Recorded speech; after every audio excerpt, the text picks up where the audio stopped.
Axis Bank presents Cyber Kote.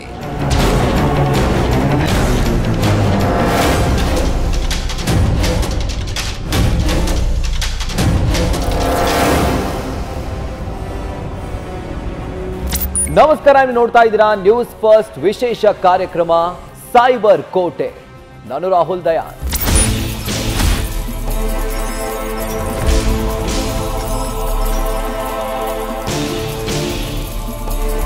Cyber crime ಬಗ್ಗೆ ಅರಿವು ಮೂಡಿಸೋ ನಮ್ಮ ನಿರಂತರ ಪ್ರಯತ್ನಕ್ಕೆ ನಿಮ್ಮ ಬೆಂಬಲ ಸಿಕ್ಕಿರೋದು ನಮಗೆ ಮತ್ತಷ್ಟು ಹುಮ್ಮಸ್ಸನ್ನ ಕೊಟ್ಟಿದೆ. ಪ್ರತಿ ಎಪಿಸೋಡ್ ಬಗ್ಗೆಯೂ ನಿಮ್ಮ ಅಭಿಪ್ರಾಯವನ್ನು ತಿಳಿಸಿದ್ದೀರಿ, ಕಂಟೆಂಟ್ ಬಗ್ಗೆ ಮೆಚ್ಚುಗೆಯನ್ನು ವ್ಯಕ್ತಪಡಿಸಿದ್ದೀರಿ. ನಿಮ್ಮ ಪ್ರೋತ್ಸಾಹಕ್ಕೆ ನಮ್ಮ ಧನ್ಯವಾದಗಳು. ಇದೇ ಜೋಶ್ನಲ್ಲಿ ಇವತ್ತು ಮತ್ತೊಂದು ಮೋಸ್ಟ್ ಇಂಟ್ರೆಸ್ಟಿಂಗ್ ಸೈಬರ್ ಕ್ರೈಮ್ ಸ್ಟೋರಿಯನ್ನ ತಂದಿದ್ದೀನಿ. ಇವತ್ತಿನ ವಿಷಯ ಕ್ರೆಡಿಟ್ ಕಾರ್ಡ್.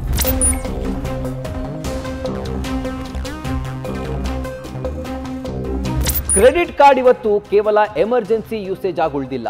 ಕ್ರೆಡಿಟ್ ಕಾರ್ಡ್ ಇವತ್ತು ಒಬ್ಬ ವ್ಯಕ್ತಿ ಸ್ಟೇಟಸ್ನ ಅಳೆಯುವಂಥ ಮಾನದಂಡ ಆಗಿದೆ. ಒಂದು ಕಾಲದಲ್ಲಿ ಕ್ರೆಡಿಟ್ ಕಾರ್ಡ್ ಇದ್ದವರೇ ಶ್ರೀಮಂತರು ಅನ್ನುವಂಥ ವಾತಾವರಣ ಇತ್ತು. ಆದರೆ ಇವತ್ತು ಕ್ರೆಡಿಟ್ ಕಾರ್ಡ್ ಬಹುತೇಕರ ಪಾಕೆಟ್ನಲ್ಲೇ ಇರುತ್ತೆ. ಬಟ್ ಕ್ರೆಡಿಟ್ ಕಾರ್ಡ್ ವ್ಯಾಲ್ಯೂ ಮಾತ್ರ ಕಡಿಮೆಯಾಗಿಲ್ಲ.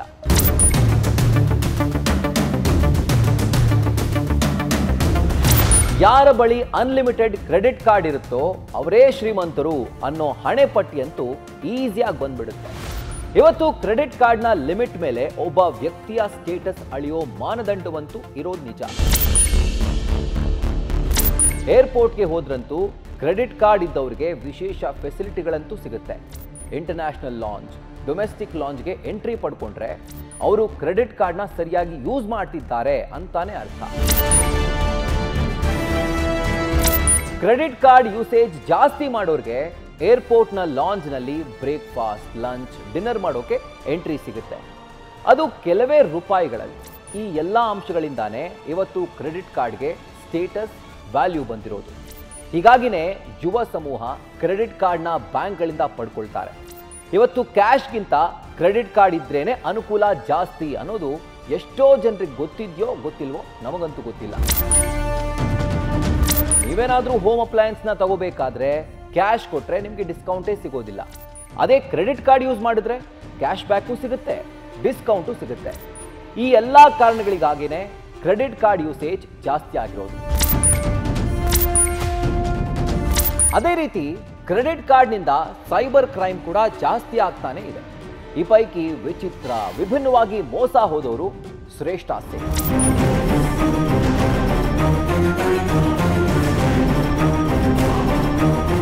ಹೆಸರು ಹೇಳೋ ಹಾಗೆ ಈಕೆ ಶ್ರೇಷ್ಠನೇ.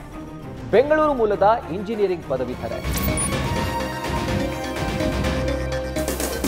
ಆದರೆ ಈಕೆ ಐಟಿ ಪ್ರೊಫೆಷನ್ನ ತಾನಾಗೆ ಆಯ್ಕೆ ಮಾಡಿಕೊಂಡವಳಲ್ಲ. ತಾನೇ ಒಂದು ಕಂಪನಿಯನ್ನ ಸ್ಥಾಪಿಸಿ ಲೀಡ್ ಮಾಡ್ತಾ ಇದ್ರು. ಶ್ರೇಷ್ಠ ಆರ್ಕಿಟೆಕ್ಟ್ ಆಗಿರೋದ್ರಿಂದ ಇಂಟೀರಿಯರ್ ಡಿಸೈನ್ ಸ್ವಂತ ಕಂಪನಿಯನ್ನ ಓಪನ್ ಮಾಡಿದ್ಲು. ಒಂದು ಕಂಪನಿ ತೆರೆಯೋದು, ಎಂಪ್ಲಾಯೀಸ್ನ ಮ್ಯಾನೇಜ್ ಮಾಡೋದು, ಫೈನಾನ್ಸ್ ಮ್ಯಾನೇಜ್ ಮಾಡೋ ಸ್ಕಿಲ್ಸ್ನ ಶ್ರೇಷ್ಠ ಕರಗತ ಮಾಡಿಕೊಂಡಿದ್ಲು. ಆಕೆಗೆ ಕರೇಜ್ ಕೂಡ ಇತ್ತು.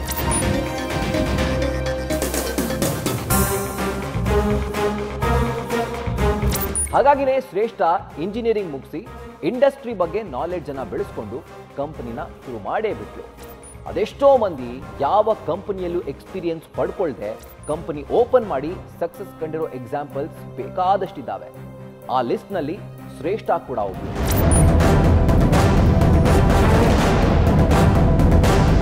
ಇಷ್ಟೆಲ್ಲ ನಾಲೆಡ್ಜ್ ಇರೋ ಯಂಗ್ಸ್ಟರ್ ಸೈಬರ್ ಕ್ರೈಮ್ ವಿಕ್ಟಿಮ್ ಆಗ್ತಾಳೆ ಅಂದ್ರೆ ನೀವು ನಂಬಲೇಬೇಕು. ಅದು ಕ್ರೆಡಿಟ್ ಕಾರ್ಡ್ ಮೂಲಕ. ಹಾಗಂತ ಈ ಸೈಬರ್ ಕ್ರೈಮ್ ಬಗ್ಗೆ ಶ್ರೇಷ್ಠಾಗೆ ಮಾಹಿತಿನೇ ಇರಲಿಲ್ವಾ ಅಂತ ಮಾತ್ರ ಕೇಳಕ್ ಹೋಗ್ಬೇಡಿ. 100% ಇತ್ತು. ಯಾರಿಗೂ OTP ಶೇರ್ ಮಾಡಬಾರ್ದು, ಕಾರ್ಡ್ ನಂಬರ್ ಹೇಳಬಾರ್ದು, CVV ನಂಬರ್ ರಿವೀಲ್ ಮಾಡಬಾರ್ದು, ಬ್ಯಾಂಕ್ ಅಕೌಂಟ್ ಡೀಟೇಲ್ಸ್ ಮೊದಲೇ ಹೇಳಬಾರ್ದು ಅನ್ನೋ ಬೇಸಿಕ್ ನಾಲೆಡ್ಜ್ ಅಂತೂ ಶ್ರೇಷ್ಠಾಗೆ ಖಂಡಿತವಾಗ್ಲೂ ಇತ್ತು. ಬಟ್ ಸೈಬರ್ ಕ್ರೈಮ್ ಖದೀಮರು ಶ್ರೇಷ್ಠ ಕೇಸ್ನಲ್ಲಿ ಹೂಡಿದ್ದು ಯಾರೂ ಊಹಿಸದ, ಈ ಹಿಂದೆ ಪ್ರಯೋಗಿಸದ ಬಾಣವನ್ನ. ನಿಮಗೆ ಆಶ್ಚರ್ಯ ಅನ್ನಿಸಬಹುದು. ಶ್ರೇಷ್ಠ ಕ್ರೆಡಿಟ್ ಕಾರ್ಡ್ನಲ್ಲಿ 2 ಲಕ್ಷಕ್ಕೂ ಅಧಿಕ ಹಣವನ್ನ ಕಳ್ಕೊಂಡಿದ್ದು OTP ಹೇಳ್ದೇನೆ.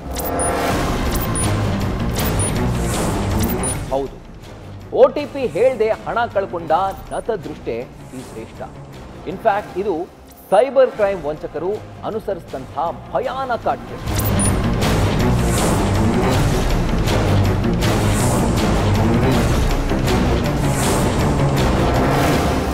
ಕಾರ್ಡ್ ಡೀಟೇಲ್ಸ್ ಯಾರಿಗೂ ಶೇರ್ ಮಾಡಿಲ್ಲ, CVV ನಂಬರ್ ಕೂಡ ಶೇರ್ ಮಾಡಿಲ್ಲ, OTP ಅಂತೂ ಹೇಳೇ ಇಲ್ಲ. ಹೀಗಿದ್ರೂ ಶ್ರೇಷ್ಠ 2 ಲಕ್ಷಕ್ಕೂ ಅಧಿಕ ಹಣವನ್ನ ಕಳೆದುಕೊಳ್ತಾರೆ. ಇದು ಸ್ವತಃ ಶ್ರೇಷ್ಠಗೆ ಆಶ್ಚರ್ಯ ಅನಿಸ್ಬಿಡ್ತು. ಅಂದಹಾಗೆ ಶ್ರೇಷ್ಠ ಕ್ರೆಡಿಟ್ ಕಾರ್ಡ್ ಯೂಸ್ ಮಾಡ್ತಾ ಇದ್ದದ್ದೇ ಪರ್ಸನಲ್ ಯೂಸೇಜ್ಗೆ. ಯಾವತ್ತೂ ಕಂಪನಿಗಾಗಿ ಕ್ರೆಡಿಟ್ ಕಾರ್ಡ್ನ ಯೂಸ್ ಮಾಡಿಲ್ಲ. ಆದರೆ ಇವರ ಟ್ರಾನ್ಸಾಕ್ಷನ್ ಜಾಸ್ತಿ ಇರೋದ್ರಿಂದ ಬ್ಯಾಂಕ್ ಇವರಿಗೆ ಕ್ರೆಡಿಟ್ ಕಾರ್ಡನ್ನು ಕೊಟ್ಟಿತ್ತು. ನಿಮಗೆ ಮೊದಲೇ ಹೇಳಿದ ಹಾಗೆ ಬಹುತೇಕರು ಕ್ರೆಡಿಟ್ ಕಾರ್ಡ್ ಬಳಸೋದೆ ಡಿಸ್ಕೌಂಟ್ ಸಿಗುತ್ತೆ ಅನ್ನೋ ಕಾರಣಕ್ಕೆ. ಇದೇ ಕಾರಣಕ್ಕೇನೆ ಶ್ರೇಷ್ಠ ಸಿಂಗ್ ಕ್ರೆಡಿಟ್ ಕಾರ್ಡ್ ಪಡ್ಕೊಂಡಿದ್ರು. ಅವರ ಕ್ರೆಡಿಟ್ ಕಾರ್ಡ್ ಲಿಮಿಟ್ 5 ಲಕ್ಷ ರೂಪಾಯಿ ಇತ್ತು. ಇದಕ್ಕಿಂತ ಜಾಸ್ತಿ ಮಾಡಿಕೊಳ್ಬಹುದಾದಂಥ ಅವಕಾಶ ಇದ್ರೂ ಕೂಡ ಆಕೆ ಬೇಡ ಅಂತ ಹೇಳಿದ್ಲು. ಹೀಗೆ ಒಂದಿನ ಶಾಪಿಂಗ್ ಮುಗಿಸ್ಕೊಂಡು ಬಂದು ಮನೆಯಲ್ಲಿದ್ರು. ಶಾಪಿಂಗ್ಗೆ ಹೋಗಿದ್ದು ಬೆಳಗ್ಗೆ. ಮಧ್ಯಾಹ್ನ ಬಂದು ಮನೆಯಲ್ಲೇ ರೆಸ್ಟ್ ಮಾಡಿ ಕುಟುಂಬ ಸದಸ್ಯರ ಜೊತೆ ಮಾತನಾಡ್ತಾ ಶ್ರೇಷ್ಠ ಕುಳಿತಿದ್ರು. ಅದೇ ಟೈಮಲ್ಲಿ ಅವರ ಮೊಬೈಲ್ಗೆ ಒಂದು ಮೆಸೇಜ್ ಬರುತ್ತೆ. ಅದು ಬೇರೆ ಬ್ಯಾಂಕ್ನ ಮೆಸೇಜ್. ಓಪನ್ ಮಾಡಿ ನೋಡಿದಾಗ ಅವ್ರಿಗೆ ನಿಜಕ್ಕೂ ಆಶ್ಚರ್ಯ ಆಗಿತ್ತು. ಯಾಕಂದ್ರೆ ಅವರ ಕ್ರೆಡಿಟ್ ಕಾರ್ಡ್ನಿಂದ 2,10,000 ರೂಪಾಯಿ ಡೆಬಿಟ್ ಆಗಿತ್ತು. ಈ ಮೆಸೇಜ್ ನೋಡಿ ಶ್ರೇಷ್ಠ ನಿಜಕ್ಕೂ ಬೆಚ್ಚಿ ಬಿದ್ದಿತ್ತು.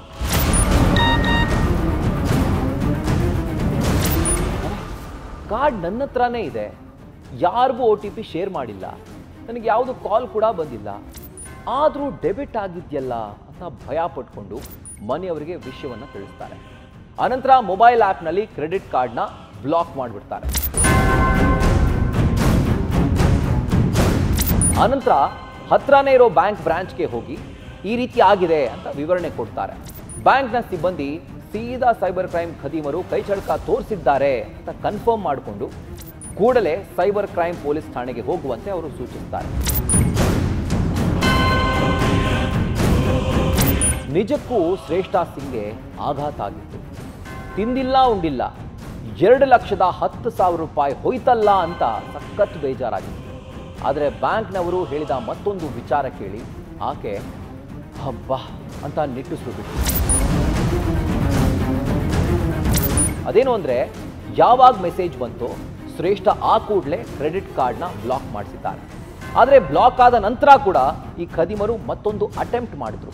ಆದರೆ ಅದು ಸಕ್ಸಸ್ ಆಗಲಿಲ್ಲ.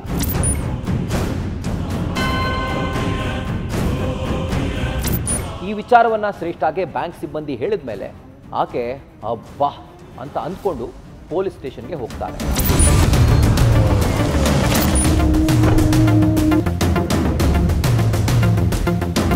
ಇಲ್ಲಿ ಪೊಲೀಸರು ಕೇಳಿದಂತಹ ಮೊದಲ ಪ್ರಶ್ನೆನೇ ನಿಮಗೆ ಕಾಲ್ ಮಾಡಿದವ್ರು ಯಾರು, ಏನೇನು ಡೀಟೇಲ್ಸ್ ಕೇಳಿದ್ರು ಅಂತ. ಆಗ ಶ್ರೇಷ್ಠ ಸಿಂಗ್ ನನಗೆ ಯಾರು ಕಾಲ್ ಮಾಡಿಲ್ಲ, ಯಾವುದೇ ಮಾಹಿತಿಯನ್ನು ಪಡೆದಿಲ್ಲ, ಆದರೂ ನನ್ನ ಕ್ರೆಡಿಟ್ ಕಾರ್ಡ್ನಿಂದ ಹಣ ಡೆಬಿಟ್ ಆಗಿದೆ ಅಂತ ಉತ್ತರ ಕೊಡ್ತಾರೆ. ಶ್ರೇಷ್ಠ ಸಿಂಗ್ ಅವರ ಮಾತು ಕೇಳಿ ಪೊಲೀಸರು ಸ್ವಲ್ಪ ತಲೆ ಕೆಡಿಸ್ಕೊಂಡ್ರು. ಇದೇನಿದು, ಯಾರು ಕಾಲ್ ಮಾಡಿಲ್ಲ ಅಂತಾರೆ, OTP ಹೇಳಿಲ್ಲ ಅಂತಾರೆ, ಇನ್ನು ಹೇಗೆ ಹಣ ಡೆಬಿಟ್ ಆಗುತ್ತೆ ಅಂತ ಯೋಚನೆ ಮಾಡ್ತಿದ್ರು. ಆ ನಂತರ ನಿಮ್ಮ ಕ್ರೆಡಿಟ್ ಕಾರ್ಡ್ ಡೀಟೇಲ್ಸ್ ಕೊಡಿ ಅಂತ ಕೇಳ್ತಾರೆ. ಶ್ರೇಷ್ಠ ಆ ಪ್ರಿಂಟ್ಔಟ್ನ ಅವರ ಮುಂದೆ ಇಡ್ತಾರೆ.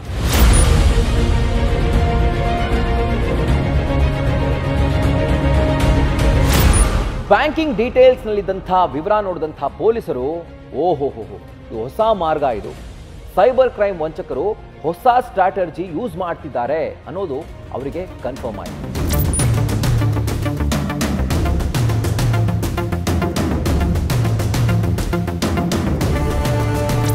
ಇಲ್ಲಿ ಬಿಗ್ ಕ್ವೆಶ್ಚನ್ ಮಾರ್ಕ್ ಇರೋದೇ OTP ಇಲ್ಲದೆ ಅದು ಹೇಗೆ ಕ್ರೆಡಿಟ್ ಕಾರ್ಡ್ನ ಸ್ವೈಪ್ ಮಾಡಿದ್ರು ಅನ್ನೋದು. ಇನ್ವೆಸ್ಟಿಗೇಷನ್ ಅಲ್ಲಿ ಆ ರಹಸ್ಯ ಬಯಲಾಗುತ್ತೆ. ಆ ರಹಸ್ಯ ಏನು ಅಂತ ಪ್ರತಿಯೊಬ್ಬರು ಕೂಡ ತಿಳಿದುಕೊಳ್ಳಲೇಬೇಕು.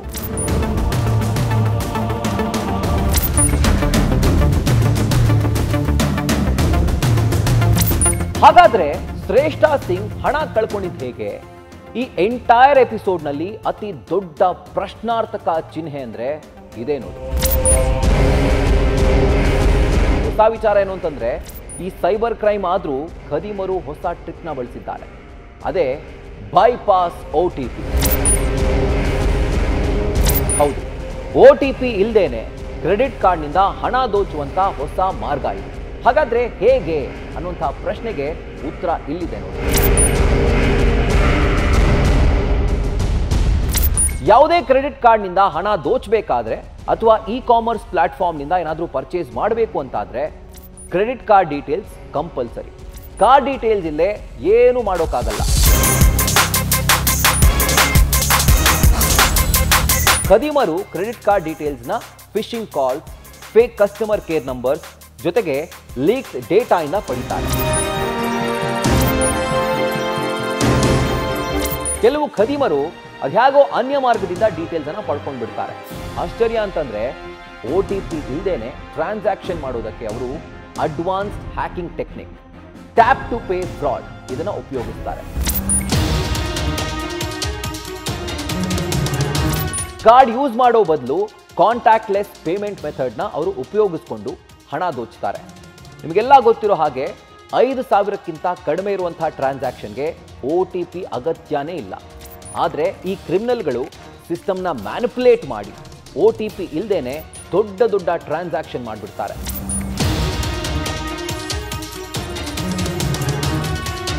ಈ ಕುತಂತ್ರ ಬಳಸಿದ್ರೆ ಯಾವುದೇ ಗ್ರಾಹಕನಿಗೆ ಕಾರ್ಡ್ ಬಳಸ್ತಿದ್ದಾರೆ ಅನ್ನೋದರ ಬಗ್ಗೆ ಇದು ಚಿಕ್ಕ ಜ್ಞಾನ ಕೂಡ ಇರೋದಿಲ್ಲ.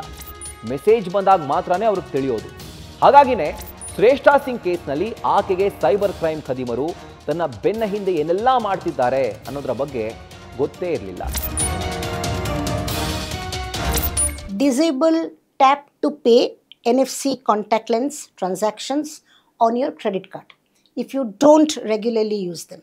Most banks allow you to do this via mobile app. Register for 2-factor authentication and real-time transaction alerts on your card. Never share your card details, CVV or OTP, even if the caller claims to be from your bank or customer support. Banks never ask for these informations. Immediately block your card if you receive any unauthorized transaction alerts. Act quickly to increase your chances of recovery. Report card fraud on the bank's helpline, then escalate to cybercrime.gov.in and dial 1930 for real-time cybercrime support. ಹಾಗಾದ್ರೆ ಇಂಥ ಫ್ರಾಡ್ನಿಂದ ಬಚಾವಾಗೋದು ಹೇಗೆ? ಇದ್ರ ಬಗ್ಗೆ ಪ್ರತಿಯೊಬ್ಬರು ಕೂಡ ತಿಳಿದುಕೊಳ್ಳಲೇಬೇಕು. ಆ ಎಲ್ಲ ಟಿಪ್ಸ್ನ ನಿಮಗೆ ನೀಡ್ತೀವಿ. ಆದರೆ ಅದಕ್ಕೂ ಮುಂಚೆ ಕ್ರೆಡಿಟ್ ಕಾರ್ಡ್ ಅನ್ನು ಅಸ್ತ್ರ ಇಟ್ಕೊಂಡು ಯಾವ ರೀತಿ ಮೋಸ ಮಾಡ್ತಾರೆ ಅನ್ನೋದನ್ನ ಇನ್ನೊಂದು ರೀಸೆಂಟ್ ಕೇಸ್ ಸ್ಟಡಿ ಮೂಲಕ ನಿಮಗೆ ತಿಳಿಸ್ತೀವಿ. ಈ ಕೇಸ್ ಬೆಳಕಿಗೆ ಬಂದಿರೋದು ಕಳೆದ ವರ್ಷದ ಡಿಸೆಂಬರ್ ತಿಂಗಳಲ್ಲಿ. ಶ್ರೇಷ್ಠಾ ಸಿಂಗ್ ಸ್ಟೋರಿಗಿಂತ ಈ ಕತೆ ಸ್ವಲ್ಪ ಡಿಫ್ರೆಂಟ್. ಆದರೆ ಅಮೌಂಟ್ ತುಂಬಾ ಜಾಸ್ತಿ ಇದೆ, ಜೊತೆಗೆ ಟ್ರಿಕ್ ಕೂಡ ಹೌದು.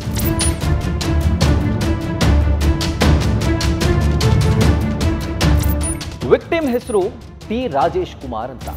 ಈತ ಚಂಡೀಗಢದ ಮೂಲದವನು. ಡಿಸೆಂಬರ್ನಲ್ಲಿ ಪ್ರತಿಷ್ಠಿತ ಬ್ಯಾಂಕ್ನ ಸಿಬ್ಬಂದಿ ನಾನು ಅಂತ ಹೇಳಿಕೊಂಡು ಕರೆ ಮಾಡಿದಂತಹ ವ್ಯಕ್ತಿ ಹೆಸರು ಅಜಯ್ ತ್ರಿಪಾಠಿ. ಮೊದಲಿಗೆ ಆತ ಕೇಳಿದ ಪ್ರಶ್ನೆ, ಸರ್ ನಿಮಗೆ ಹೊಸ ಕ್ರೆಡಿಟ್ ಕಾರ್ಡ್ ಪಡ್ಕೊಳ್ಳೋದ್ರಲ್ಲಿ ಇಂಟ್ರೆಸ್ಟ್ ಇದೆಯಾ ಅಂತ ಒಂದು ಸಿಂಪಲ್ ಪ್ರಶ್ನೆನ ಕೇಳ್ತಾನೆ. ಇದು ಬ್ಯಾಂಕ್ನವರೇ ಹೊಸ ಕಾರ್ಡ್ಗಾಗಿ ಮಾಡ್ತಿದ್ದಾರೆ ಅಂತ ತಿಳ್ಕೊಂಡು ರಾಜೇಶ್ ಕೂಡ ಹೌದು ಅಂದ್ಬಿಟ್ಟ. ಯಾವಾಗ ರಾಜೇಶ್ ಎಸ್ ಅಂತ ಹೇಳಿದ್ನೋ ಆ ಸೈಬರ್ ಖದೀಮ ವ್ಯವಹಾರವನ್ನ ವಾಟ್ಸ್ಆ್ಯಪ್ಗೆ ಶಿಫ್ಟ್ ಮಾಡ್ತಾನೆ.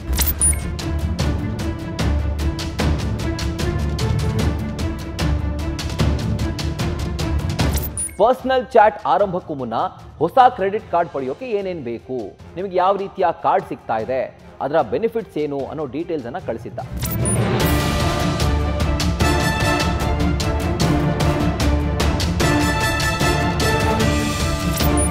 ಚಾಟ್ ಆದ್ಮೇಲೆ ಈ ಸೈಬರ್ ವಂಚಕ ಸೀದಾ ವಿಡಿಯೋ ಕಾಲ್ ಮಾಡಿಬಿಟ್ಟ. ವಿಡಿಯೋ ಕಾಲ್ನಲ್ಲಿ ಮಾತನಾಡುವಾಗಲೇ ನಿಮ್ಮ ಗುರುತಿನ ಚೀಟಿ ವೆರಿಫಿಕೇಶನ್ ಮಾಡಬೇಕು ಅನ್ನುವಂಥ ಒಂದು ಪ್ರಬಲ ಅಸ್ತ್ರವನ್ನ ಬಿಡ್ತಾನೆ. ರಾಜೇಶ್ಗೆ ಅದೇನು ಮಂಕುಬೂದಿ ಬಳದಿತ್ತೋ ಏನೋಪ್ಪ, ಇದು ಪಕ್ಕಾ ಬ್ಯಾಂಕ್ನವರೇ ಮಾಡ್ತಾ ಇರೋದು, ಈ ಪ್ರೊಸೀಜರ್ ಪಕ್ಕಾ ಲೀಗಲ್ ಇದೆ ಅಂತ ಅಂದ್ಕೊಂಡು ತನ್ನ ಪರ್ಸನಲ್ ಐಡೆಂಟಿಫಿಕೇಶನ್ ಕಾರ್ಡ್ನ ತೋರಿಸೋದಲ್ಲದೆ 2 ಮೇಜರ್ ಬ್ಯಾಂಕ್ನ ಕಾರ್ಡ್ಗಳನ್ನು ಸ್ಕ್ಯಾಮರ್ಗೆ ರಾಜೇಶ್ ಯಾವುದೇ ಪ್ರಜ್ಞೆ ಇಲ್ಲದೆ ತೋರಿಸ್ಬಿಡ್ತಾನೆ. ಇದು ರಾಜೇಶ್ ಅವನ ಲೈಫ್ನಲ್ಲಿ ಮಾಡಿದಂಥ ದೊಡ್ಡ ಬ್ಲಂಡರ್. ಯಾಕಂದ್ರೆ ಸ್ಕ್ಯಾಮರ್ಗೂ ಕೂಡ ಗೊತ್ತಿರಲಿಲ್ಲ ಈತ ತುಂಬಾ ಸುಲಭದ ತುತ್ತಾಗ್ತಾನೆ ಅಂತ. ಹೊಸ ಕಾರ್ಡ್ ಕೊಡೋರು ಯಾರು ಕೂಡ ಹಳೆ ಕಾರ್ಡ್ನ ಕಂಪ್ಲೀಟ್ ಡೀಟೇಲ್ಸ್ನ ಕೇಳೋದಿಲ್ಲ. ಅವರ ಕ್ರೈಟೀರಿಯಾ ಏನಿದ್ರು ಕೂಡ ಸಿಬಿಲ್ ಸ್ಕೋರ್, ಪೇಮೆಂಟ್ ಹಿಸ್ಟ್ರಿ ಜೊತೆಗೆ ನಿಮ್ಮ ಹಣದ ವ್ಯವಹಾರ ಅಷ್ಟೇ. ಒಂದು ಹೊಸ ಕಾರ್ಡ್ ಪಡೆಯೋದಕ್ಕೆ ಇದಿಷ್ಟೇ ಬ್ಯಾಂಕ್ನವ್ರಿಗೆ ಬೇಕಾಗಿರೋದು. ಈ ಮಾಹಿತಿ ರಾಜೇಶ್ಗೆ ಗೊತ್ತೇ ಇರಲಿಲ್ಲ ಅನ್ನೋದು ನಿಜಕ್ಕೂ ಸೋಜಿಗ. ಯಾಕಂದ್ರೆ ಆತನ ಬ್ಯಾಕ್ಗ್ರೌಂಡ್ ತುಂಬಾನೇ ರಿಚ್ ಆಗಿತ್ತು. ಆತನ ವೈಫ್ ಕೂಡ ದೊಡ್ಡ ಹುದ್ದೆಯಲ್ಲಿದ್ರು. ಹಾಗಾಗಿನೇ ಅವರಿಗೆ ಪ್ರತಿಷ್ಠಿತ ಬ್ಯಾಂಕ್ಗಳ 2 ಕ್ರೆಡಿಟ್ ಕಾರ್ಡ್ ಕೂಡ ಸಿಕ್ಕಿತ್ತು. ಅದರಲ್ಲೂ ಒಂದು ಕಾರ್ಡ್ಗೆ ಅನ್ಲಿಮಿಟೆಡ್ ಸ್ವೈಪಿಂಗ್ ಆಪ್ಷನ್ ಇತ್ತು. ಅಂದ್ರೆ ಕ್ರೆಡಿಟ್ ಲಿಮಿಟ್ಗೆ ಮಿತಿನೇ ಇರಲಿಲ್ಲ. ಇಂಥ ದೊಡ್ಡ ಪ್ರೊಫೈಲ್ ಕಾರ್ಡ್ನ ತೋರಿಸಿನೇ ರಾಜೇಶ್ ಹಳ್ಳಕ್ಕೆ ಬಿದ್ದುಬಿಟ್ಟಿದ್ದ. ರಾಜೇಶ್ ವಿಡಿಯೋ ಕಾಲ್ನಲ್ಲಿ ಇರಬೇಕಾದ್ರೆ ಖದೀಮರು ಆತನ ಮೊಬೈಲ್ಗೆ ಒಂದು ಲಿಂಕ್ ಅನ್ನ ಕಳಿಸ್ತಾರೆ. ರಾಜೇಶ್ಗೆ ಅಪ್ಲಿಕೇಶನ್ ಪ್ರೋಸೆಸ್ ಕಂಪ್ಲೀಟ್ ಮಾಡೋಕೆ ಲಿಂಕ್ನ ಕ್ಲಿಕ್ ಮಾಡಿ ಅಂತ ಹೇಳ್ತಾರೆ.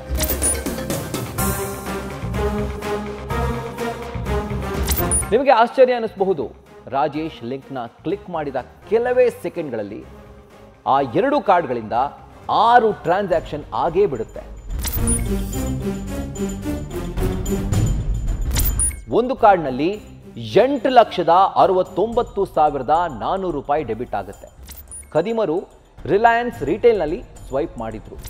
ಇನ್ನೊಂದು ಕಾರ್ಡ್ನಲ್ಲಿ 60,000 ರೂಪಾಯಿ ಟ್ರಾನ್ಸಾಕ್ಷನ್ ಆಗಿತ್ತು.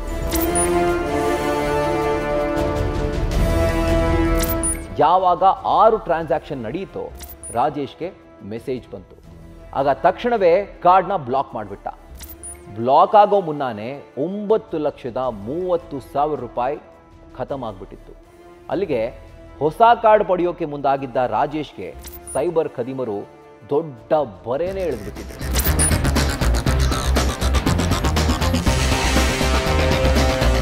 ಹಾಗಾದ್ರೆ ರಾಜೇಶ್ ಕೇಸ್ನಲ್ಲಿ ಆಗಿದ್ದೇನು?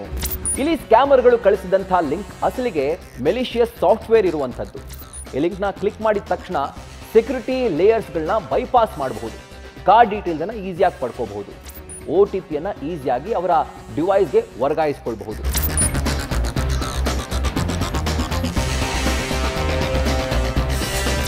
ಯಾವಾಗ OTP ಬರುತ್ತೋ ಖೇಲ್ ಖತಮ್ ಅಂತಾನೆ ಅರ್ಥ. ರಾಜೇಶ್ನ ಹಳ್ಳಕ್ಕೆ ಬೀಳಿಸೋಕೆ ಸ್ಕ್ಯಾಮರ್ ಬಳಸಿದ್ದು ಇದೇ ಅಸ್ತ್ರ. ಇಂಥ ಮೆಥಡ್ನಲ್ಲಿ ಖದೀಮರು ಥೇಟ್ ಬ್ಯಾಂಕ್ ಸಿಬ್ಬಂದಿ ಥರಾನೇ ವರ್ತಿಸ್ತಾ ಇರ್ತಾರೆ. ವಿಕ್ಟಿಮ್ಸ್ನ ಸಖತ್ ನಟನೆ ಮಾಡಿ ಬಲೆಗೆ ಬೀಳಿಸ್ಕೊಂಡು ಬಿಡ್ತಾರೆ.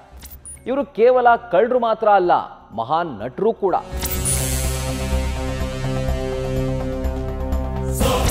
ಇವರ ಮಾತುಗಳು, face expression, body language, communication skills next ಲೆವೆಲ್ನಲ್ಲಿರುತ್ತೆ.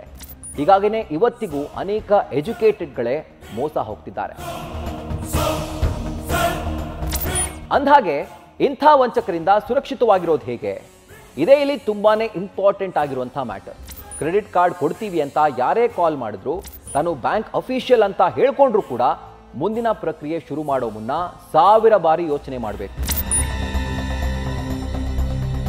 ಯಾವುದಾದ್ರೂ ಬ್ಯಾಂಕಿಂಗ್ ಸೇವೆ ಇದ್ರೆ, ಸಮಯ ಇದ್ರೆ ಬ್ರಾಂಚ್ಗೆ ವಿಸಿಟ್ ಮಾಡಿ. ಇಲ್ಲ ಅಂತಂದ್ರೆ ಅಫಿಷಿಯಲ್ ಆ್ಯಪ್ನಲ್ಲೇ ಅದನ್ನ ಹ್ಯಾಂಡಲ್ ಮಾಡಿ.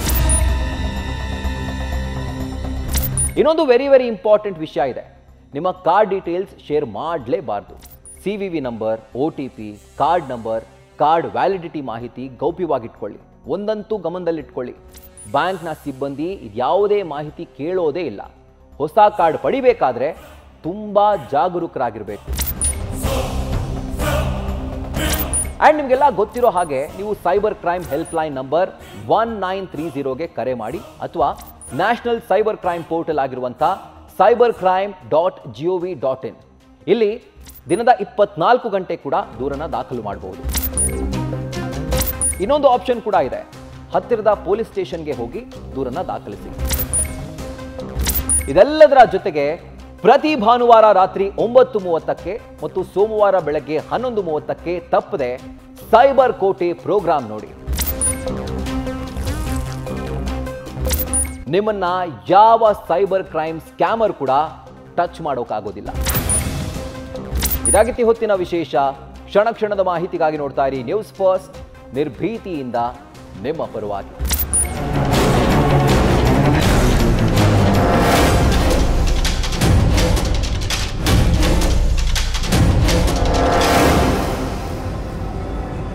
Presented by Axis Bank. Manapurvaka Open.